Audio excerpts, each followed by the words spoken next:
السلام علیکم ویورز، کیسے ہیں آپ سب؟ امید کرتا ہوں کہ خیریت سے ہوں گے اور جہاں ہوں گے خوش ہوں گے۔ آج کی سٹوری ہمارے ساتھ عمر امتیاز نے شیئر کی ہے، جو کہ بہت مزیدار سٹوری ہے۔ اگر آپ کے ساتھ بھی لائف میں کوئی ایسا ہارر کریپی انسیڈنٹ ہوا ہے جو آپ شیئر کرنا چاہتے ہیں تو میرے واٹس ایپ، انسٹا یا ای میل پر سینڈ کریں۔ میں آپ سب کی بھیجی گئی سٹوریز پر وائس اوور کروں گا۔ اب جلدی سے اپنے ہیڈ فونز لگا لیجئے اور کسی خاموش اور پرسکون جگہ پر بیٹھ جائیں تاکہ کہانی کو اچھے سے انجوائے کر سکیں۔ تو چلیے آج کی سٹوری کی جانب بڑھتے ہیں۔ السلام علیکم، میرا نام عمر امتیاز ہے اور میں کراچی شہر کا رہنے والا ہوں۔ میرے والد صاحب کو اپنا گھر بنوانے کا کافی زیادہ شوق تھا۔ جب سے ان کی شادی ہوئی تھی اور ان کی اولاد تھی، مطلب ہم لوگ، تب سے ہی وہ کرائے کے گھروں پر رہ رہے تھے، اور ان کی اور میری والدہ کی کافی خواہش تھی کہ ہم اپنا ایک گھر بنائیں، لیکن تب ہمارے مالی حالات اتنے اچھے نہیں تھے کہ ہم اپنا گھر بنوا سکتے یا خرید سکتے۔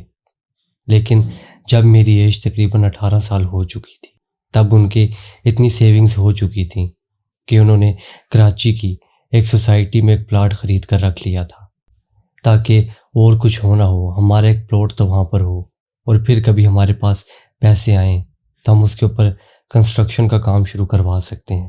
پھر اس کے بعد 2 سال اور مزید لگے تو میرے والد نے پھر اتنی سیونگز کر لیں کہ ہم اپنے گھر کا کام شروع کروا سکتے تھے۔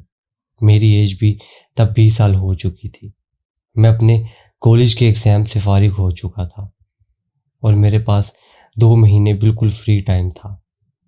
میں اکیلا ہی بیٹا تھا ان کا، اور میری بس 2 سسٹرز تھیں۔ والد صاحب آفس جایا کرتے تھے، جس کی وجہ سے وہ شام کو واپس آیا کرتے تھے اور بس ویکنڈز پہ فری ہوا کرتے تھے۔ تو یہ میری ذمہ داری تھی کہ میں نے مزدوروں اور مستریوں کے ساتھ کھڑا ہو کر کام کروانا ہوتا تھا کہ کہیں وہ کام میں 2 نمبری نہ کریں اور سامان ادھر ادھر نہ کریں۔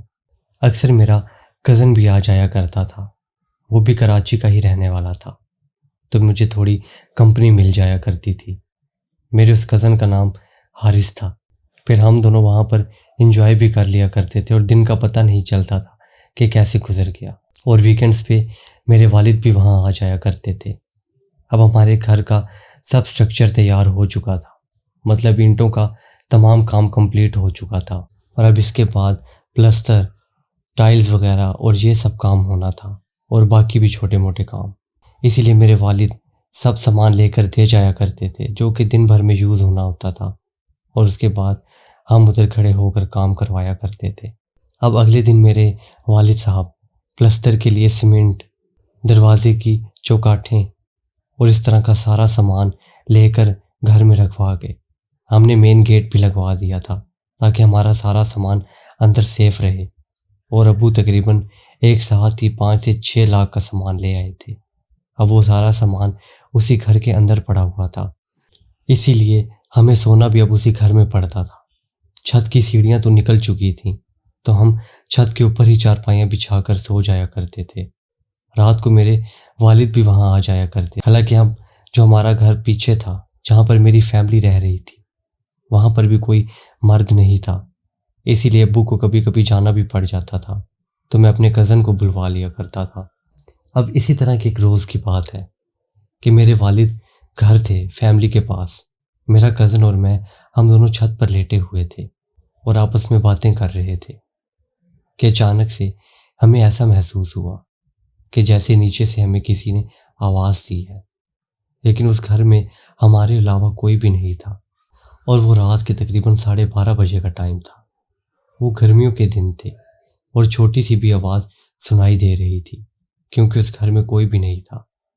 مجھے کسی نے میرا نام لیتے ہوئے بلایا تھا، عمر ذرا بات سننا، لیکن میں حیران ہوا کہ میرے اور حارث کے علاوہ تو یہاں پر کوئی بھی نہیں ہے، تو یہ مجھے کون آواز دے رہا ہے؟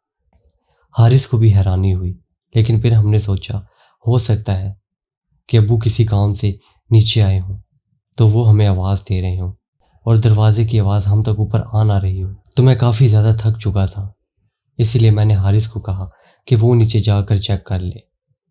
میرے سے ابھی نیچے جانے کی ذرا بھی ہمت نہیں ہو رہی۔ تو اس نے کہا اچھا کوئی بات نہیں، میں دیکھ کر آتا ہوں۔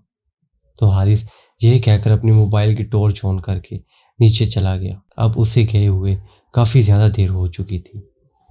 پہلے میں نے سوچا کہ ہو سکتا ہے وہ والد صاحب کے ساتھ کھڑا ہو کر باتوں میں مشغول ہو گیا ہوگا، اس لیے میں نے 5-10 منٹ انتظار کیا اور اپنا موبائل یوز کرنے لگا، لیکن 15 منٹ بعد بھی وہ اوپر واپس نہ آیا۔ تو میں نے وہیں سے اس کو آواز دی، لیکن اس نے میری آواز کا بھی کوئی جواب نہیں دیا۔ جب اس نے میری آواز کا جواب نہیں دیا تو میں تھوڑا سا فکر مند ہوا کہ ہو سکتا ہے کہ میرے والد تھے ہی نہیں اور یہ کوئی اور شخص ہو جس نے اس کو نیچے بلایا ہو۔ میں جلدی سے بھاگ کر نیچے کی طرف گیا اور موبائل کی ٹارچ ادھر ادھر کرتے ہوئے حارث کو بلانے لگا، لیکن نہ ہی مجھے کوئی آگے سے جواب مل رہا تھا اور نہ ہی وہ کہیں نظر آ رہا تھا۔ میں نے گھر کا ایک ایک کونا چھان مارا، لیکن مجھے حارث کہیں بھی نہیں دکھائی دیا۔ اینڈ پر مجھے گھر کی لانڈری والی سائڈ سے ایک لائٹ آتی دکھائی دی۔ جیسے ہی میں اس سائڈ پر گیا تو وہاں پر اس کا موبائل گرا ہوا تھا، اس کی لائٹ آن تھی، لیکن حارث کا نام و نشان کہیں نہیں تھا۔ یوں اس کا موبائل نیچے گرا دیکھ میں بھی کافی زیادہ ڈر گیا اور باہر مین گیٹ کی طرف بھاگا۔ مین گیٹ کی طرف گیا تو دیکھا وہاں پر بھی کنڈی لگی ہوئی تھی۔ اس کنڈی کو کھول کر میں جلدی سے باہر نکل گیا اور باہر بھی مجھے کچھ ایسا احساس نہ ہوا کہ کوئی آیا تھا یا کوئی ہو سکتا ہے۔ جیسے کہ میں آپ کو پہلے ہی بتا چکا ہوں کہ وہ سوسائٹی نیو بن رہی تھی اور وہاں پر اتنی زیادہ آبادی بھی ابھی نہیں تھی اور گھر بھی کافی زیادہ فاصلے سے بنے ہوئے تھے، مطلب بہت کم لوگوں نے ابھی تک وہاں پر رہائش رکھی تھی۔ میں بہت زیادہ پریشان ہو چکا تھا۔ میں اپنا موبائل یوز کرنے کی کوشش کر رہا تھا، لیکن ڈر کے مارے میرے ہاتھ اتنے زیادہ کانپ رہے تھے کہ مجھے کچھ سمجھ نہیں آ رہا تھا۔ میں نے جلدی سے اپنے ابو کا نمبر ڈائل کیا اور ان کو سب کچھ بتایا جو ہوا۔ تو انہوں نے مجھے کہا کہ تم نے بھی گھر کے اندر بالکل نہیں جانا، کیونکہ جو بھی ہوگا وہ گھر کے اندر ہی ہوگا۔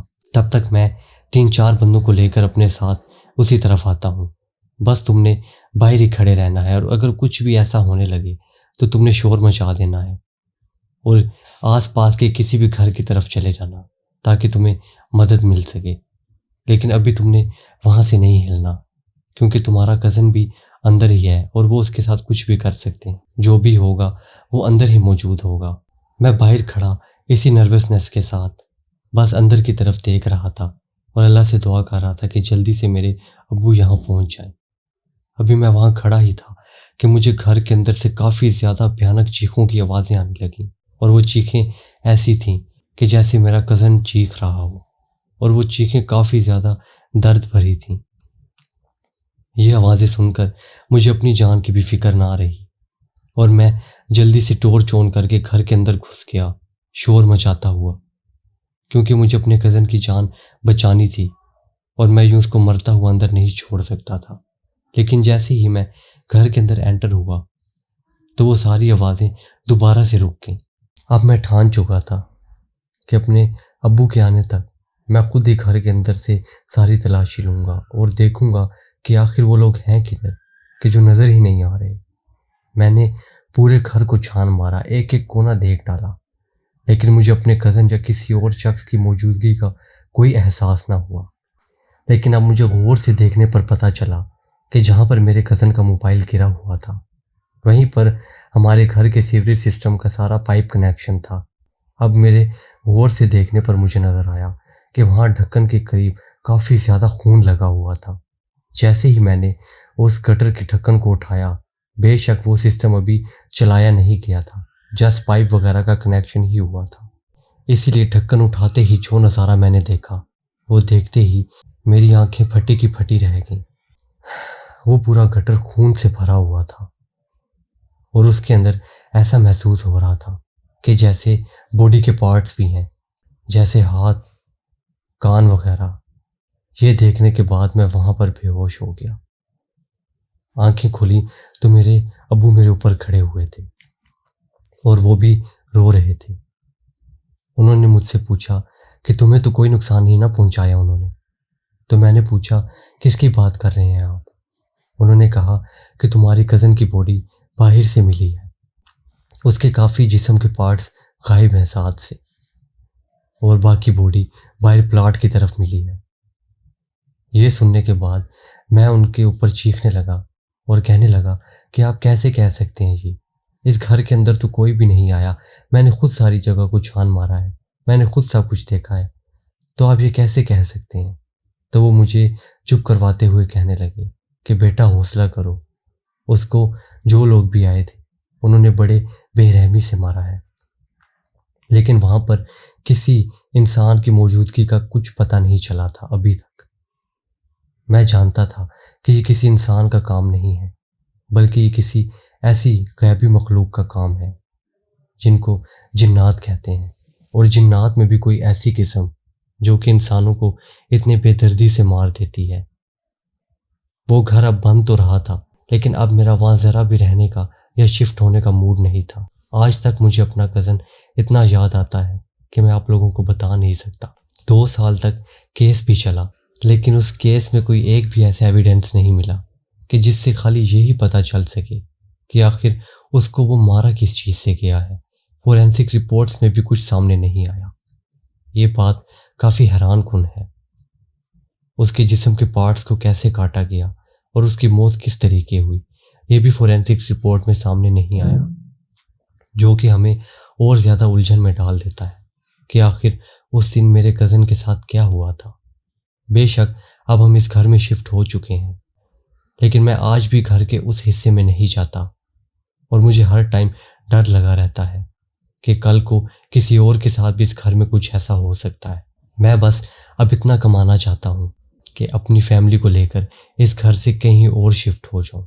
بے شک میں اپنی فیملی کو اس بات پر ابھی تو راضی نہیں کر سکتا، کیونکہ اس گھر پہ ہمارا کافی زیادہ پیسہ لگا ہے، اور وہ اس گھر کو کسی حال نہیں چھوڑیں گے ابھی، اور میری ان باتوں پر تو ذرا یقین نہیں کریں گے۔